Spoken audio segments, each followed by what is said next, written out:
Hello, welcome to another VidTuck brought to you by Ryside Studios. Today I'm going to talk to you about how to turn a image into a vectored image. So we got Illustrator and Photoshop open right now, and here's Photoshop. So the first thing you want to do is you want to take your photo and you want to cut out all the background so you don't see that. So we already went ahead and did that. So where is the file? And I'm sure we'll find it easy enough. Here it is. Okay. So we cut it out. You see I kind of left a little bit in there, so you can kind of use some of your methods. You can just use the brush tool, or the eraser tool to cut out as much as you like. So we're just going to use this image. And, lastly, what we're going to want to do is get rid of as much background as you can. Don't make it incredibly too detailed. Get rid of the edges. And the last thing we can do in Photoshop is I'm going to go up here to the adjustments, and we're going to kind of just create a really contrasty image. So here's a really contrasty image. You see this part's going to turn black, so we don't really want that. So we got to find a way to kind of keep that in. We can make it a little brighter, but remember it's going to be actual, as contrasty as possible, because that's what it's going to look like later. Now, you can use the brightness contrast here, but I find the really best way to do this is with curves. Curves is, without question, the most trolling way.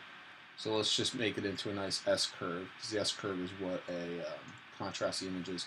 So we know in here, that's down there, so you see how I do that. So I'm going to pull this out a little bit more. See, I gotta find how that just about works.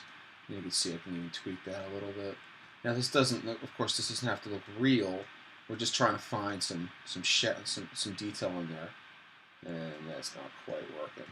But once we get it as close as we can, we're just gonna put it right about there. Okay. We can even go ahead in here and just grab the dodge tool here, which actually lightens specific spots. And I'm just going to dodge that out a little bit, get as much as we can. You can see I'm getting just a little bit. Yeah. See those fingers. See, they don't have to look real. It just has to come out in detail. Alrighty. So there you go. Yeah, that's the image we're going to be working with right now. Alright, so next thing I'm going to do is I'm going to save it. I'm going to do File, Save As, or excuse me, Save for Web and Devices, just to make the file a little bit smaller. And I'm going to take this into a PNG because it's got the transparency. It doesn't matter the size, really. We're just going to make the save. I'm just going to put it, save it as mug and put it on the desktop. Alright, there it is. It's done. And next thing I'm going to do is we're going to go to the desktop. Of course, I'm just going to go ahead and open up my browser here in the Finder and find the mug. Hit the space bar. I'm in line. So see, that's the right one. And next thing I'm going to do is I'm going to drag it right into Illustrator. There it is, dragged in there. It's going to pop open just like we had it before. Okay, let's zoom out a little bit. Obviously, it's a little on the big side. Let's make it a little smaller. And there we go.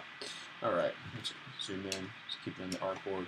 All right, next thing I'm going to do is, since it's an image, it automatically gives you this live trace option. So I'm just going to click it, and you can see immediately it's going to jump, and there's a vector. However, you see it's missing a lot of detail, so we go to threshold and we can raise that up a little bit until we find that detail. I'm going to click off of it to see it. You're getting better. See, it's got the edges, missing some details there. Now, you're not going to be able to fix these details in Illustrator. You're going to need to fix those back in Photoshop and import the image over again. And that's unfortunately the back and forth part of it. But you can see this is just a black and white. Now we could even go with color. 6 color. This was just 6 different colors. Of course, this takes up a lot of memory because it's doing a lot of vector work.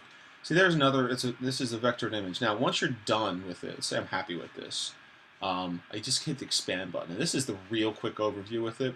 So, of course, there's a lot more detail. You can go into the dialog box up here, which is now gone, and you can see some real details. You can see this is actually a vectored image. Took all the details and all the pixels, and you can grab a bit. Look at that, and that's it. So there's how you turn a photograph into a vectored image. Thanks again for watching.